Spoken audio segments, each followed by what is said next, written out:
Hey guys, thanks for stopping in. Today I thought I'd get into this beehive and take a look at it. I haven't been in to this hive in a while, it's been a busy few months.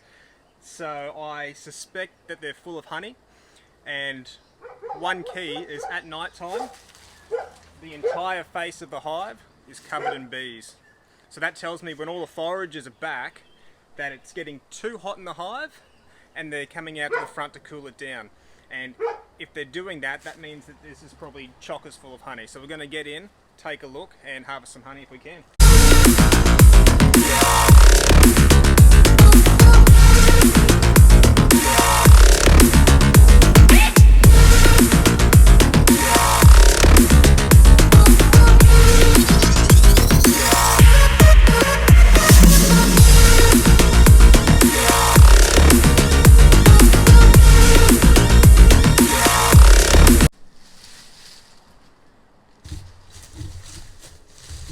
Okay, all set up, got the smoker lit, just giving the bees a quick smoke. Also got my scraping container because I do suspect when I take the lid off there'll be a lot of honey on top of the frames, so I'll have to scrape it off before I put the lid back down. Let's get in and have a look.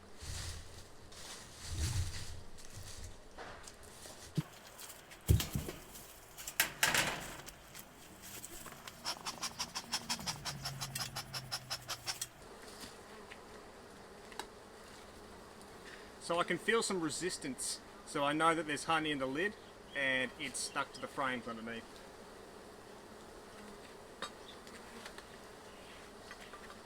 Actually not too bad. Most of the honey stayed in the lid, there's only a little bit on the frames.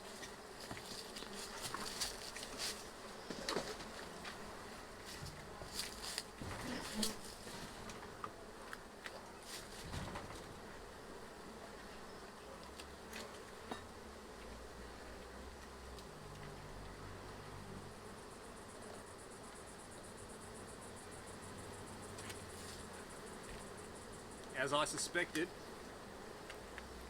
fully capped. We're all capped, which is good.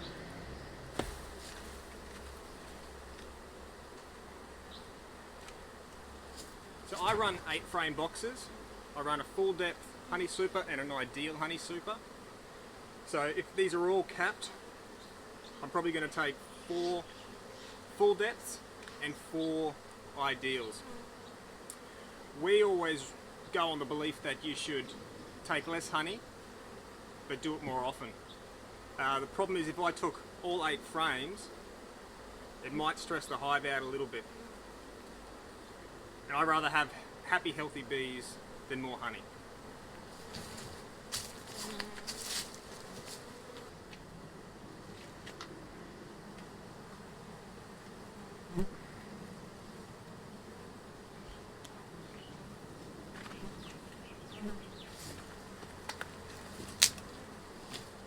You can see they've glued the honey super. The top honey super is being glued to the bottom honey super.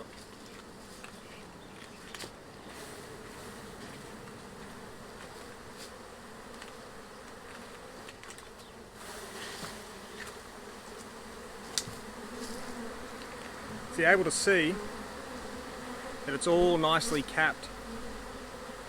There's no uncapped sections. So this means that the bees have successfully dehydrated the nectar down to less than 18% and then put a beeswax capping over it to keep it fresh.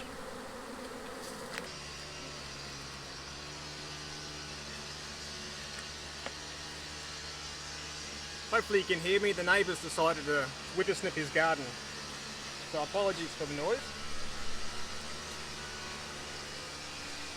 Now to get bees off, the best way is just to give them a short, sharp tap down, and most will come off. I don't use a bee brush. I find the bees get stuck in the brush too much, so I just lightly with the back of my hand, just brush the bees off. And I find if I keep my honey, where the box that I'm collecting the honey, away from the hive, and I take it over there, less bees follow.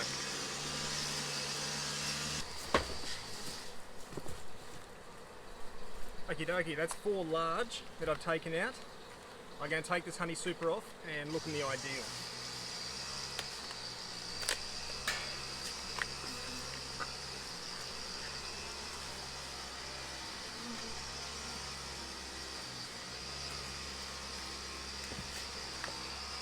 Now you may be tempted to smoke the bees at this stage, but please don't use the smoker in your honey pots because you will taint the honey and it won't have a nice fragrance to it.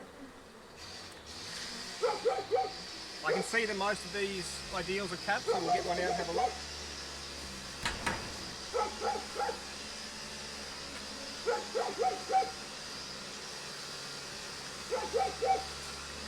Yeah, it's all capped, so I'm going to take 4 of these. And you can see all the comb they've made on top where they were gluing it to the super above.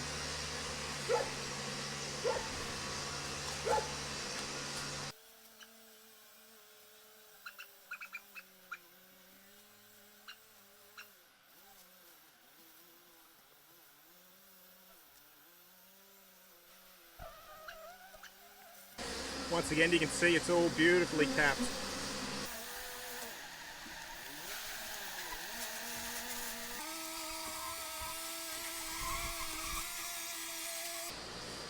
Okay, so I've taken 4 frames now out of the ideal. I'm going to have to scrape this honeycomb off. Best way to do it is just give the bees a light blow. They don't like human breath.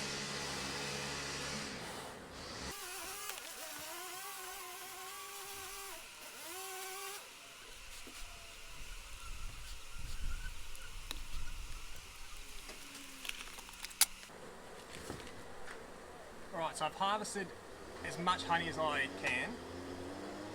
What I'm concerned about is that there was absolutely no space left for them to store honey. So in the brood box, I need to check that they're not making swarm cells. Because when the hive gets full of honey and there's nowhere else to put it, they decide, right, it's time to divide the hive and swarm. So I need to make sure that they're not about to do that.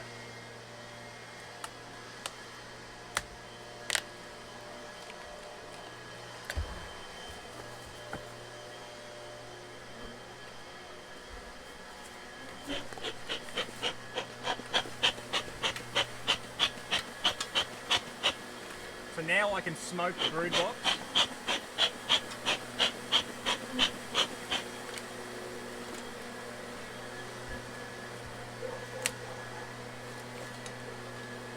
For anyone that doesn't know, this is a queen excluder.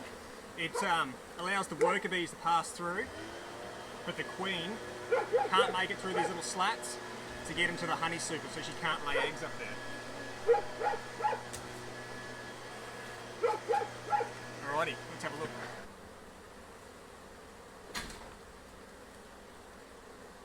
Alright, so I pulled the frame out. First thing I'm inspecting for is swarm cells. Doesn't seem to be any on this frame. Next thing I'm looking for is larvae. And there is larvae in here.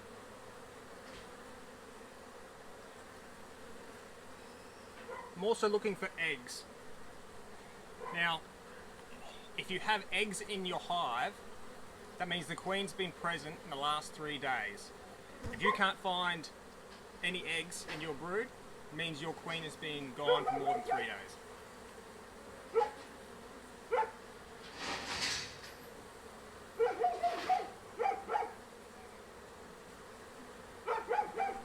And this frame's got eggs as well, so I know the queen should be in the hive here.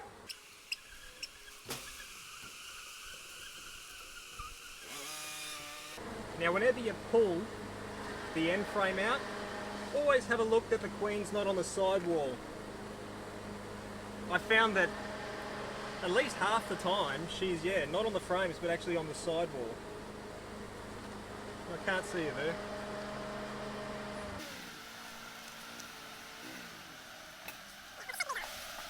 I couldn't see the queen on there. But hopefully you can see all this coloured stuff in here. Hopefully the camera picks that up. That's pollen. So we need to make sure that in our hive there's honey and pollen, because that's what they feed the babies. So you can see that these are larger cells. They're actually drones. They're the boy bees.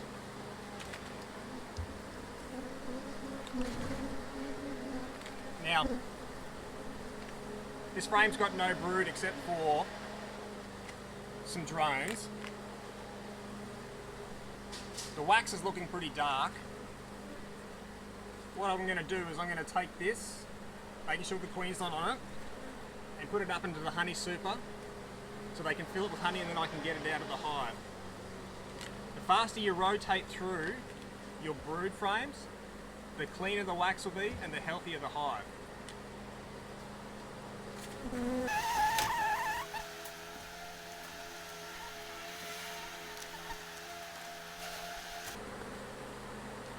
Now, this is another good frame to rotate up. Why? It's all capped brood. There's no eggs or larvae in it. Sometimes, if you rotate brood and there's eggs in the brood frame that you've taken up to the honey super, they won't be able to smell the queen in the brood box, and they make a new queen in the top super, and you don't want that to happen.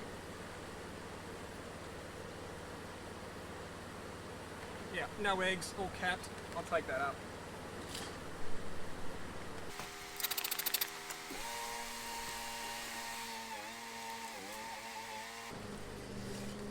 So if you can see this cell here, that's the start of a swarm cell. Now I've had a look inside, there's no egg. So the queen hasn't laid in there, but the bees are just either practicing making these cups, or they know that their honey box is full, so they're sort of getting in the mood to swarm. But there's no egg in that, so I just simply knock it out. That will deter them from wanting to put an egg in it and make a swarm.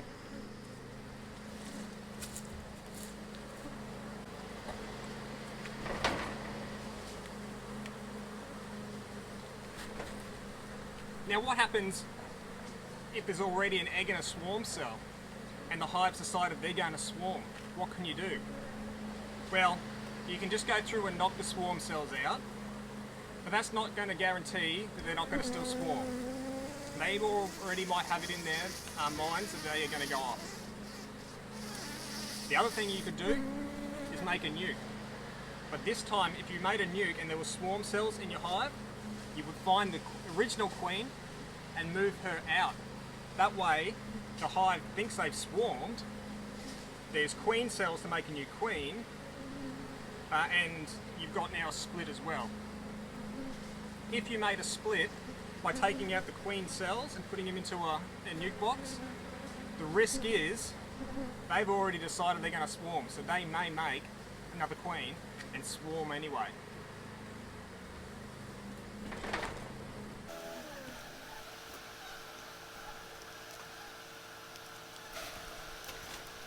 So this is a really strong hive. I'm going to take 2 frames up into the super. This third frame, I got called out to a swarm the other day, and it was a really small swarm. So I'm going to check that next, but I'm also going to put in a frame of brood just to boost their numbers and get them going a little bit quicker. So I'll leave that to the side.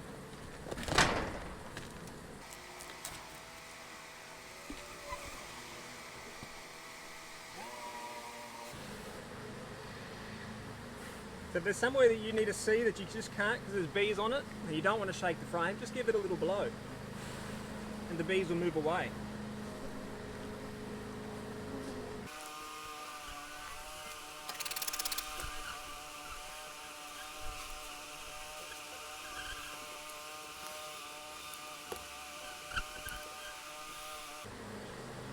Ah, yes, the queen is down on the side wall. I'm not going to be able to show you, but she's definitely down there, so, and she's looking pretty healthy. So I'm going to put this frame back in and I'll quickly check those swarm cells. No, looks okay. We'll put this in gently. Back on the wall.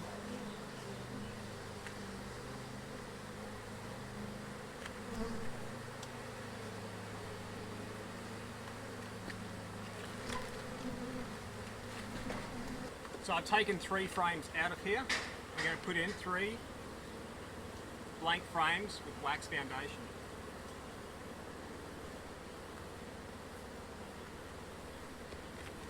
Now, like I talked in my previous videos, we like the checkerboard, which means not putting all the blank frames together,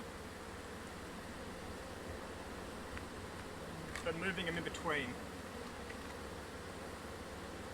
Some beekeepers do it, some don't. It's personal preference, but we find this is what works best for us.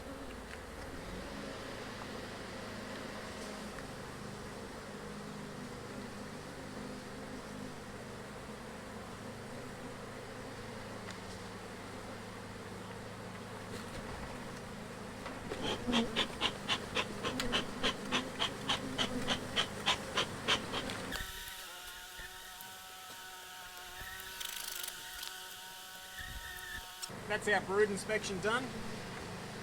We'll put the ideal back on.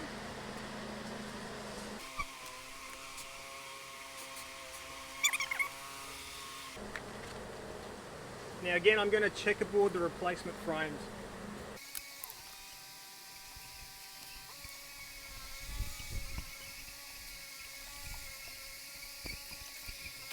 Now I find if you can't get all the bees off, it's better to put the box on an angle, because if it's heavy, it's going to hurt your back trying to hold it, and then slowly slide it while trying to blow the bees out, just so you don't squish them.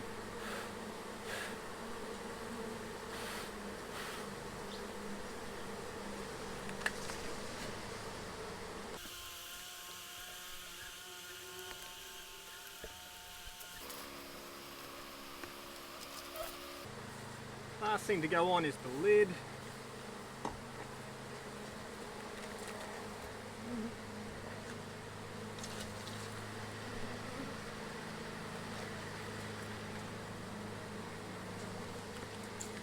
Now what do you do with the lid comb?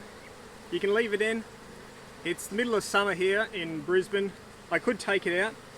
I just don't have the containers all the time. So next harvest, I will take this lid comb out.